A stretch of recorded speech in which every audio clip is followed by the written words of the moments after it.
It's Literacy Hour with Brianna, giving you honest conversations about the state of literacy. I'm with Amani Weather and Dr. Hernandez on the topic of child literacy and how social media can be an effect in that. I'm here to give like two perspectives as someone who is going into the field, but also someone who has the knowledge and experience within the field. In your eyes, what does literacy mean to you? There's going to be lots of things, not just reading a book or writing a sentence or writing a paper. It's also speaking to others and kind of communicating and sharing with them what you've learned. And it's kind of talking about your experiences. It's talking about your surroundings, your environment, your interactions, the world itself. There's so much literacy could bring to you.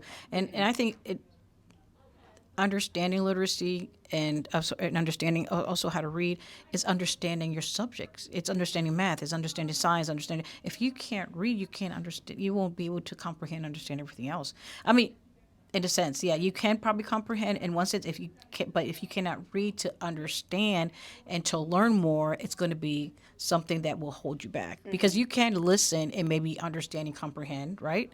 And you can be able to answer questions, but reading it and finding it out for yourself and making your own research will individualize your learning, of course, and it will enhance that too.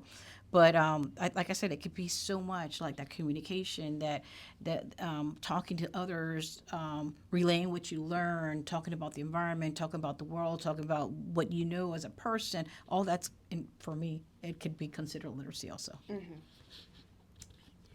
I agree. I think communication is extremely important, and I think without having if like proficient reading and writing skills, you can't really have proficient communication.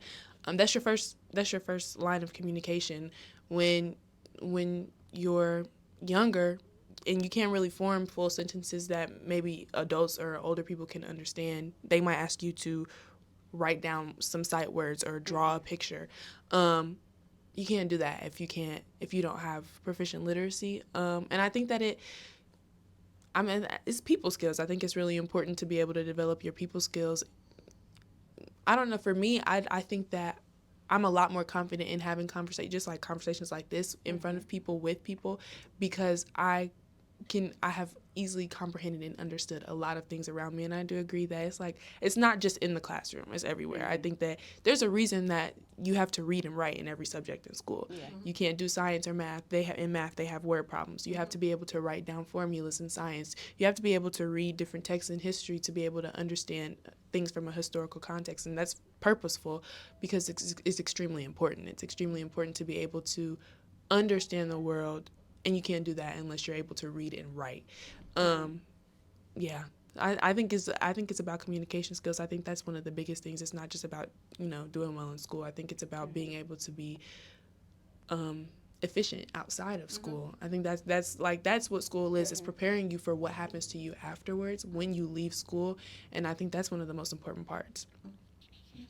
For me personally, I very much remember, I want to say, during the second or third grade, like specials, going down to the library, picking out a book, reading the book, and if you wanted to take it home, you could take it home and check it out. And I remember, that being very much part of how I developed my literacy as well as my love of reading. So I wanted to say for you, what was kind of your experience with that as well? That kind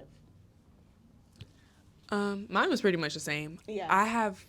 My mom is a very avid reader, so is my grandmother, and so in turn, like I was the only girl, so I was like, oh, well, I'm just do what they're doing, and so I would pick up magazines. I have a very Matilda-ish story. Yeah. I would just pick up anything and read it, and so we also had specials. I also had my first grade teacher. She was in English. She like specialized in English in early childhood, and we had like reading sheets. So every week we had to read for a specific amount of time, and it had to be signed off by our parents. And I remember that too. yeah, so we went to the library twice a week, and our librarian, we were able to check out, I think, maybe 3 books at a time. Not only that, we didn't just go to the library and walk around and pick books, but our librarian spent like half of our special time reading to us. Like she would read the book to us, and then if we liked the books, she would read chapter books. Sometimes she would read picture books, depending on kind of what mood she was in. And after she would finish the book, she would put it up on the shelf, and anybody who wanted to check the book out, they could.